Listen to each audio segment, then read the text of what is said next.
Welcome to Elementary, Mondays at 6. And I hope you're having a fabulous Monday wherever you are.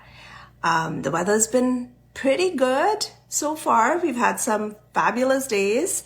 And today's guest, I am so excited to interview this guest, and I hope you will be excited to hear what she has to say too.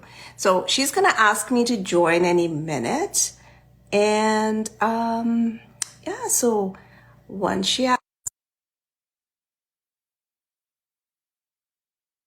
we'll get started, and hopefully you'll love the show. I can't wait to share what I have in store for you today. But like I said, I hope you had a fabulous day. Hi, Danae. Hi, Jacqueline. How are you? I'm so thrilled to be here with you today. Me as well. Me as well. Thank you so much. So I'm sure our guests will start pouring in. We'll just do our thing and get started. So, introduce yourself and your Instagram handle for me. Definitely. So my name's Danae. It sounds like Renee. My Instagram handle is my first and last name, Danae Robinett. Perfect. At Danae Robinett. So if you're not following her, I would suggest to go follow her. You love her page and what she has to share. So tell us a little bit about yourself, about your business, where you're located. Yes. So I am a yoga teacher, teaching for 19 years now. Wow. A retreat leader for 12 years. I am a caregiver to my father, who's a 3-time cancer warrior. I offer private yoga support and also teach a yoga class for credit at a local university. I'm based in the Bay Area, so in San Francisco. Beautiful. Yes. It's a beautiful area to be. Toronto was very nice too. I visited and I felt like it was a much cleaner San Francisco when I went, I think in 1998. Toronto is beautiful for sure. It's a beautiful area.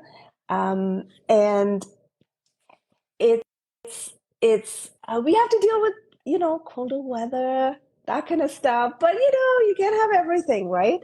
You can't have everything. So tell me about your journey into yoga, like what inspired you, how you got started. I want to know everything. Absolutely. I'm here to spill the tea with you. So my first experience with yoga was simply a coworker dragging me to a class who didn't say what it was, just knew I had a background in dance and thought I would really like it. And it turned out to be Bikram. So if we're not sure what Bikram means, just someone's name, basically. However, it is a style of yoga that's in really hot temperature, lots of heat, added humidity. And so as a dancer, I didn't mind the sweating. But the teacher was such a drill sergeant and scolded me even because I did something differently.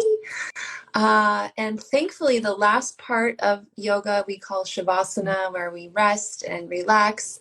I felt amazing during that and also walking to my car. And so I thought, even though the teacher didn't resonate with me, I think I want to explore this a little further. And I do thank that teacher to this day because they've gone on to shape and inform how I actually conduct my classes, which is to be nurturing and encouraging and uplifting instead of that drill sergeant vibe that I experienced. So that was in 1999. And I just, thankfully being in the Bay Area, there was so much yoga at that time and I kept exploring, taking different classes. And finally decided to learn more with my teacher training in 2005 and immediately started teaching after completing that. So, yoga is, I like yoga. I love it. I actually like the hot yoga, which is weird because I feel like I am there and I'm committed and I have to stay there. But it's the vibe, right? Like, you were talking about scolding. I know, not too long ago, I went for a class and this teacher was like really good, very flexible. I'm not flexible at all. But I do my thing and I'm going to do what I can do and I'm going to follow along. And I just say, ignore me at the back of the class, just do your thing. I'll do as much as I can, but I'm very competitive. So it makes me kind of stay in that. Mm. But the teacher makes a difference, right? I'm very picky about which class I pick just because of the teacher. If the teacher doesn't have that good vibe, and this one teacher is really good, but they're very good at it almost makes you feel like inept because they're so good and they're so big on their style of it. That I'm like, oh God, I came to the wrong class. Like I know I came to this very hard class, but I'm like in the wrong place. Like this is not me, right? I just came to have fun. Yeah, so I kind of understand what you're saying. I think it's a sensitive place to Yeah. be, right? As a teacher, but also as a student, right? I have the belief that come to as many classes as possible. Whether it's the time slot that is attracting you or it's the teacher that's attracting you, and sample around so you really get a sense of what resonates for you, what feels good in your body. Yeah. So I encourage you to try and take a risk. Like you never know until you give it a go. And Yeah. flexibility it's more important in the mind than in the body, really, So I tell myself.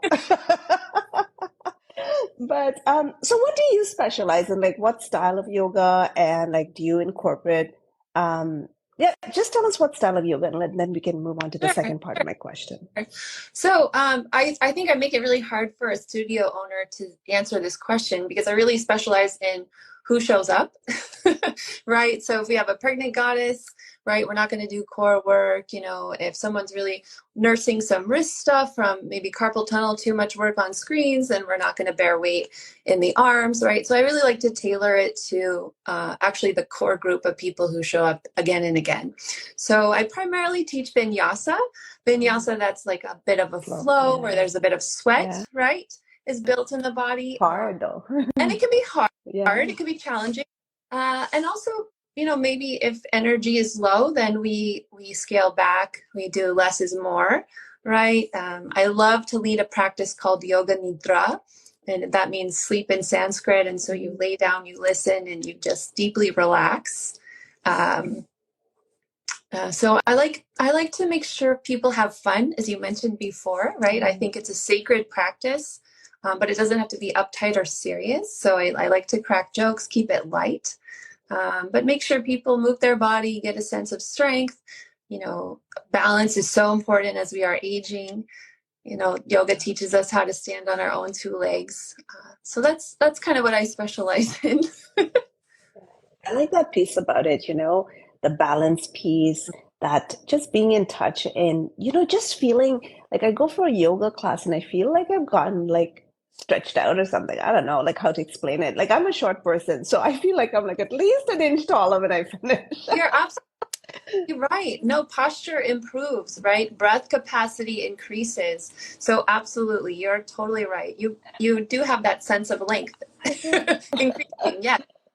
So I want to kind of bring the next part into part of what you do, and I understand part of what you do is retreats, and I want to then let's talk about the retreats and then talk about how you kind of mesh the yoga into the retreats and Sure. yeah. So retreats are so fun, and but it's not a vacation, right? It's Yeah. it's a bit of work is involved in going on a retreat, and it's in the name, right? Retreat, treat is in the word itself, and also the ray, like stepping back, taking a moment to pause, to reflect.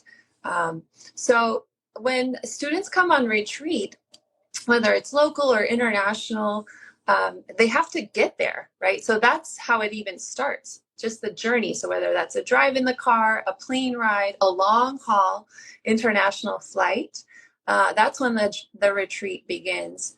And they start to distance themselves from the life they're leaving and coming into this place that they're going to be experiencing, which is being in a group of perhaps strangers. Welcome to all those that are joining. Yeah.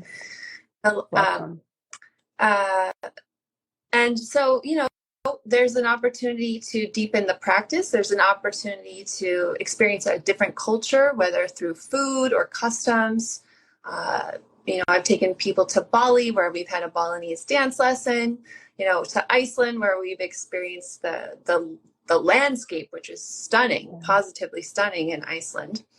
And so retreats require a little bit of an open mind, open heart, right? Because there's going to be, maybe you're going to pair with a roommate. Maybe you'll have your private space. All sorts of things can come up on retreat. People maybe have never traveled far away from home before. So that's a learning in itself. So lots of learning happens on retreat. A lot of unlearning happens, unpacking, unraveling, getting down to the real core values. You know, what's important to you.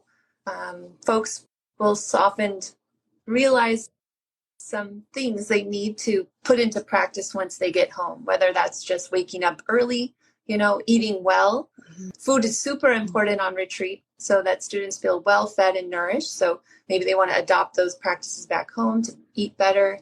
And of course, the yoga, the meditation, the breathing, all of that. So that was my earlier piece. So for those of you who just joined, you know, I'm talking to Danae today, and we'll repeat her Instagram handle at the end as well, so you'll get to, you know, follow her as well.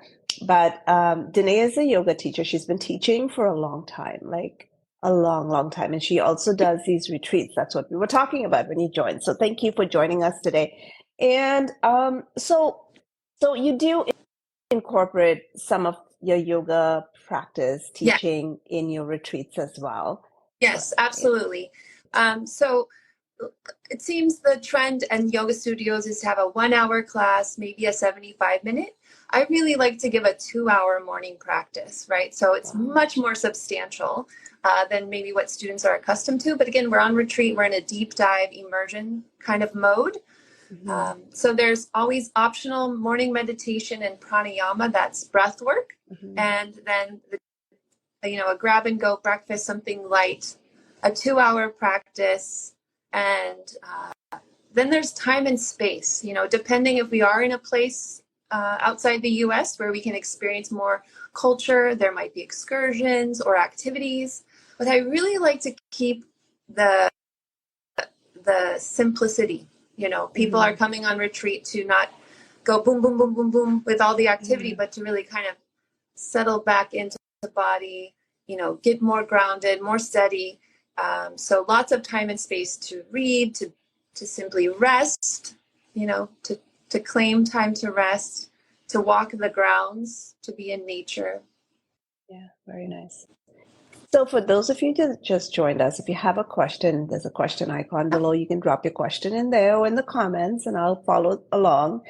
And if you feel like, not asking a question in public and just DMing us later on, we'll make sure you get the answer as well. So how do you then, and I think you've answered this previously, but how do you kind of manage, how do you balance and have a more inclusive, environment with participants of like different, levels of or backgrounds? Such a good question. Such a good question, right? So it's the belief that I have that yoga is for everyone, and also monitoring and managing expectation as well as ability and challenge. So all those things come together in a class, in the framework of a class. So no matter your skill set, because we've had some students come for the first time that this was their first experience with yoga, all the way up to other yoga teachers join me on my retreats, which I feel so honored when another teacher wishes to come along with one of my retreats. So the skill set is vast and wide. And I think it's part of how I teach. I like to realize that body is capable in so many ways, right? Like if we think of downward dog, for instance, is a shape maybe we know. It looks like an A or a triangle, right? Weight is bared on feet and hands, all four. Well, it can also be on the forearms, right? So no wrists are being strained, right? If that's an issue. There's high lunge and low lunge. Knee is lifted off the mat, knee is down, right? There's no hierarchy with the poses. I think sometimes that does happen. People think, oh, I have to do this harder pose. That's the better thing. But no, not at all. Like be who you are as you are in the moment, right? That's what's most important. So I create that culture where people feel welcome to give it a try, and also know that there's so many adaptations, so many possibilities. You know, things can be done standing, they can be done on the back, supine. And I love to create all of that. It's almost like several private sessions going on in one group class, you know? Yeah. So everyone Yeah, is having their needs absolutely. met and Yeah, addressed. that's good. So how do you like create mindfulness and meditation? Or do you create that in your retreats? Yes, And and what benefits do you think they bring for people that attend? sure. So yes to the mindfulness piece, absolutely. We've experienced silent lunches or a silent meal. So Mhm. one meal a day where it's just in silence. So to just be inward, right? There's also a concept called noble silence. Hi, Mortgage by Kimberly. I will get to your Yeah. moment. Thank you. There's also noble silence where it's just complete silence, usually in the evening, right? So maybe after dinner, all the way until the next morning, again, to go and be more inward and internal with yourself. And then as far as meditation goes, yes, I do offer it. I think it is important in our times to, have that clarity in the mind. So I provide so many different types of prompts, whether it's visual or using words, so folks can tap into whatever technique resonates with them the most. And then another mindfulness piece that we touch on is gratitude. Gratitude, to have a grateful heart is so important. Yeah. No, absolutely. So important. I think we fly around our daily lives, and sometimes, I know I say it quite a bit on my posts and stuff, but I'm truly grateful. And people might think I'm like little woo woo, but I am truly grateful because I feel like it doesn't matter. I think people are so, not everyone, but I think sometimes people just go around this world thinking about the stuff they don't have versus how much you do have. Me personally, I'm very grateful for my achievements, the people I work with. And when I say people I work with, I'm a sole entrepreneur. But everybody else that brings you know, so much into my life makes me grateful. Whether they're working with one of my clients on a mortgage, whether they're going in as a cleaner to clean one of my homes that I'm getting ready to list, or, a stager, or, countless amount of things. If I didn't name you, please don't get upset. But I do, appreciate, and I'm always thoughtful about that piece. And I'm grateful every day that I have all of these people who can, enrich my life, really, Yes, and yeah, my clients, right? But absolutely. yeah, No, the gratitude piece is essential. We get to do this work, you and I, right? Instead of I have to, I get to. I get yeah, to, right? Teach yoga, I That's get to help people find the home that they've been searching for. Yes, it's such a great reframe. yeah. You're absolutely right. You don't have to do it, but you get to do it, and that's the most important part about it. So, tell us about. Do you have an upcoming retreat? So let's start with I that. do.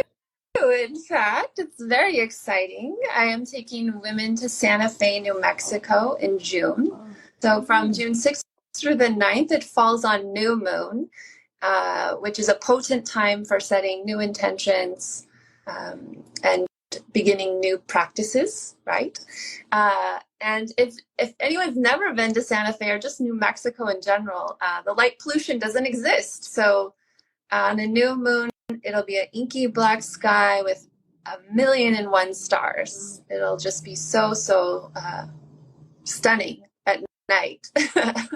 And so this retreat is open to women only. I do have retreats where it's co-ed, but this one just formed as an opportunity for women to gather and claim time to rest, to be nourished and well fed, to get all that great yoga. So it's called Clarity and Connection. 4 days, 3 nights. And we only wow. have 3 spots left. So Is there a limit as to how many people you take in the group, or?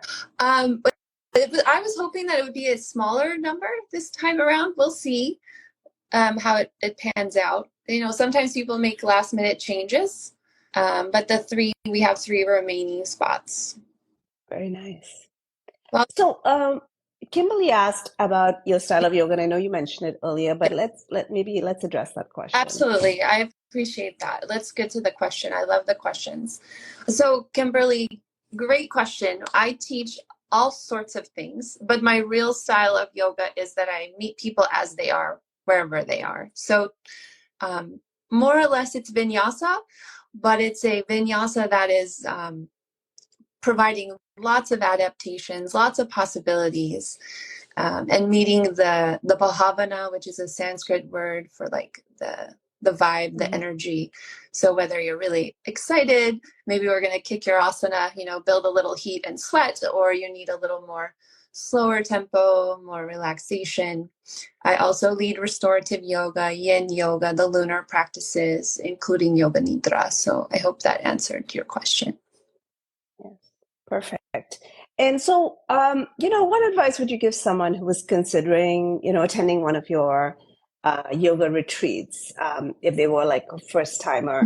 They don't have to, not, this one, but any retreat. If they were a first timer, whether they've been to yoga, haven't been to yoga, thinking about it, what advice would you give them? So I would encourage them to think like, is this going to work for my schedule, right? Is this a time when I want to travel? So this will be June in Santa Fe. It'll be warm.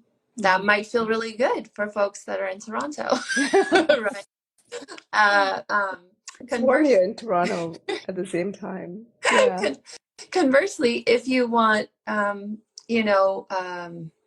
to really see a place, right? If you want the location. So it could be based on dates. You're choosing around dates, right? You got certain time off of work. Boom, that's the choice to make, right?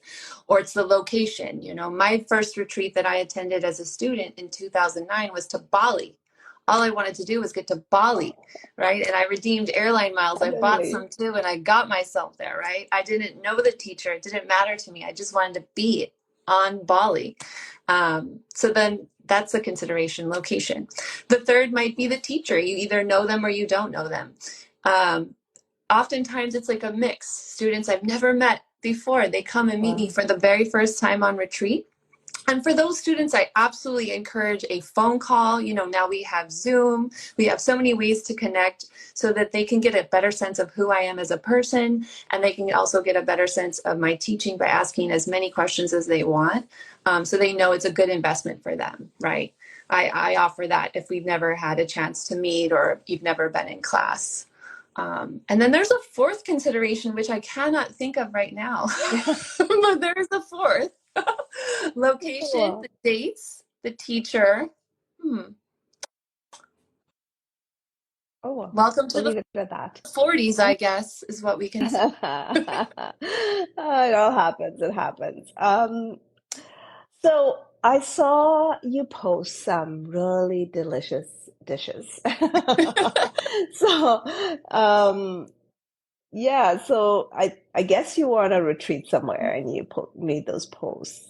They looked very, very nice. So maybe talk a little bit more about, what do you consider when you pick these spots? Like, what goes into the food thought? Oh, I love this question. So that is actually from the same location, Rancho Galena, right off the Turquoise Trail in Santa Fe.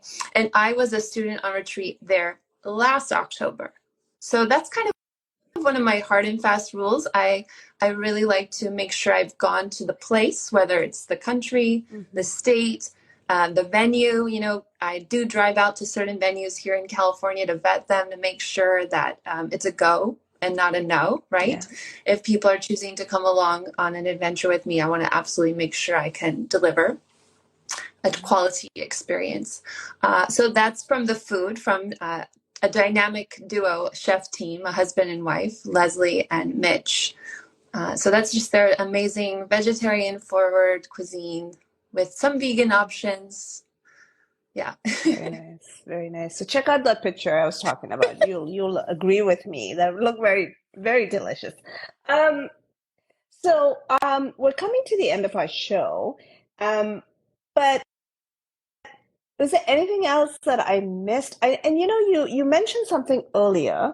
Mm, Um, you mentioned something earlier that you're a caregiver, and I didn't want to, not. I don't want to. I know it's your personal stuff, but um, you know, it's pretty hard being a caregiver, right? And I know I want to bring it up because I think sometimes sharing that piece helps other mm. people who may be going through or helping or doing part of and trying to run a business and a career. So maybe just, Sure. touch on that a bit. Absolutely. Yes. So to be a caregiver is exhausting. It's also an initiation, right? I view it as my gift to give to my dad, that I can be there for him through these several health challenges that he's been facing and continues to face. And I think what's most striking is when he was first diagnosed with his initial cancer in 2017. He's being cared for with Stanford, so it's an institution here in the U.S. that, creme de la creme. We're so grateful to have been referred there. But they presented me with a caregiver manual that, Jacqueline, I did not read until he was diagnosed with the third one, which was this July, because I just thought, oh, I don't need to read a manual. It's my dad. Of course I'm going to care for him. But what the manual really covered was how the caregiver cares for themselves, right? Which is such a piece that I think if you step into that role, whether you're a parent caring for a child, you're a child caring for an elder parent, you just think it's all about them. And absolutely it is. Absolutely it is. But in order to really care for that person, you also need to care for yourself. Yeah. It's that whole, on a plane, put on your own mask first before you put on someone else's, right? That whole concept. Precisely. Yes. Yeah. You can't save someone else if you can't save yourself, right? Like you can't help them if you can't help yourself, kind of thing. Truly. Thank you for sharing that piece. That was quite personal. So thank you. Did I miss something? I want to make sure I caught it all. I thought this was outstanding. There is a gift that I do give to my Instagram followers when people join me on Instagram and follow. But I'd love to also extend it to your community as well, which is it's called 11 Days of Shavasana. So Shavasana is that final pose where you rest supine on your back, on a mat, on top of your bed, whatever makes you most comfortable.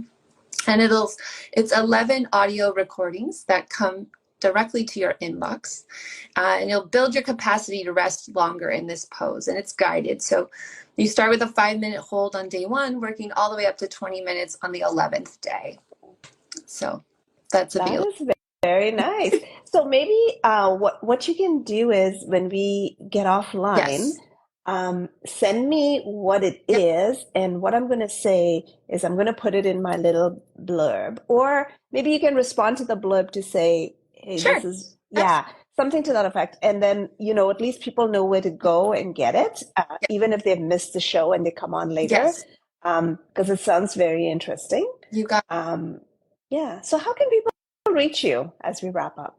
Yes, so definitely give me a follow on Instagram. I create reels, and I think most of them are hilarious. So you can always come into my DMs, ask a question about yoga or retreats. You can reach me on the web, DanaeRobinett.com, and also email me directly. You'll reach only me. I am a one-woman show, solo entrepreneur here as well. Info at DanaeRobinett.com, which is also my Instagram handle, Danae Robinett. Perfect. Thank you so much. I so appreciate you.